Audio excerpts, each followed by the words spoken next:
This is the Big O Show. This is the Big O Show. Would be nice. I would personally, for me, I want them to win just for the just for your mental state, you know, because it seems like there's a lot of you that are in a really bad place right now, and you refuse to look at what's happened the first 2 years under Flo. You refuse to look at the resiliency that they have shown in the past. The fact that the only time they really played bad for a long stretch was at the beginning of the first year. Overall, they have adjusted and they have figured out ways to be very competitive, even in games that you didn't think they could be competitive. And it's we almost need a win just to kind of remind you that you got a pretty damn good coach. Are they perfect? Man, this is Flo's first go round. This is Chris Greer's first go round as general managers. You know, your first go round on anything in life. I don't care if you just had a baby and you're a father and a first-time father and mother, you're gonna make mistakes. And then if you have a second baby and a third baby, you'll make less mistakes because of experience, because you've done it before. And for us to think that they're going to be like, you know, whether it's the offensive line, they put too many young guys, or this past week that pissed me off about Jakeem Grant and Albert Wilson, and you're depending on those guys. And especially with Jakeem, who has constantly failed you at wide receiver, leave him in his comfort zone, man. Leave him as a returner. He's freaking awesome as a returner. Leave him there. That's what he's great at.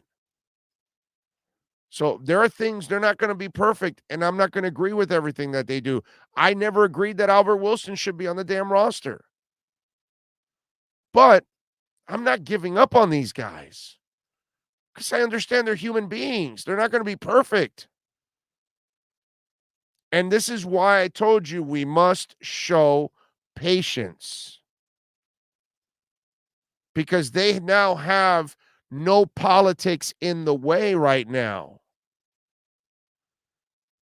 We had general managers in the past that they were in the middle of politics all the time. Spielman was constantly fighting Wanstead for power. And then he leaves to Minnesota, and he's done a really good job overall, outside of the quarterback, but he's found everything else. Jeff Ireland was involved in the Sperano and Joe Philbin and all the other politics that was going on during that time. And he made his share of mistakes too. But he also found players in the process for the Dolphins also. He made some terrible trades, picked some terrible players. He also picked some good players. But then he went on to New Orleans and has become an excellent college director of scouting for them. He is credited for most of their hits over the last couple of years. All those guys made their mistakes here. Ladies and gentlemen, they didn't hire a ready-made general manager, and there were none of them out there anyway. So you got your general manager, and he's not going to be perfect. They've been fantastic since they took over. But one game, all of a sudden, and in the injury, that's it. It's over. I want the win for your mental health. I'm serious. There's a lot of you out there that you're freaking losing it, man. And there's no reason to lose it. Be calm, be cool. Again, I compare it to crypto. Okay, so you bought Bitcoin at 57,000 when it soared up to 65. And then there was a correction that it went down to 28. You don't go selling it at 35. You hodl, you hold it. You buy it again at 28 and 31 and 35. And then it'll climb back up again. And it'll pass 57 eventually, and you'll go back to making money off that purchase. But meanwhile, on the dip, You bought it cheaper than you ever were. So now you're making profits off of that. And the patience instead of the panic will end up paying off for you. But people didn't understand that. You got to stay strong. Ladies and gentlemen, I get it. It's been a long time of suffering. So I'm asking you a lot to stay strong. But for those of you that clearly aren't staying strong and you have completely pushed the panic button and you're off the bandwagon, I want the win for you mostly. Because if they win with Brissett, then at least you're going to go, okay, well, no, these guys, man, this is a good coaching staff. They overcame the injury at quarterback. They're winning with their backup quarterback. They found a way to get it done.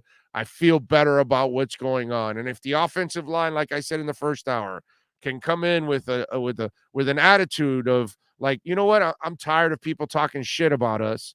I need to go out there and play. And they come up with a hell of a performance. But I want the win mostly for all of you out there that have already absolutely lost it. And you're done. And I feel bad for you because you're overreacting. Just like you're overreacting about, oh, Tua's got to protect himself. Oh, no, the offensive coordinator's the problem. And, all these silly accusations that are baseless. That's it.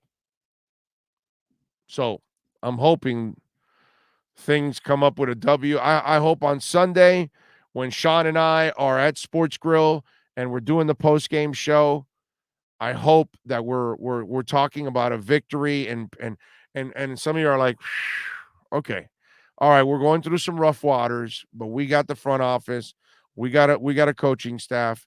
They'll figure things out. It'll get better. That's what I need. A win will go far in making you guys feel a little better about everything. Because right now, brother, you're throwing the baby and the bathwater out. You're throwing everything out.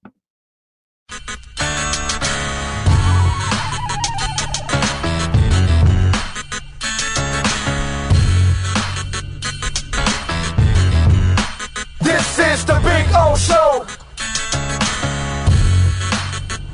This is the Big O Show.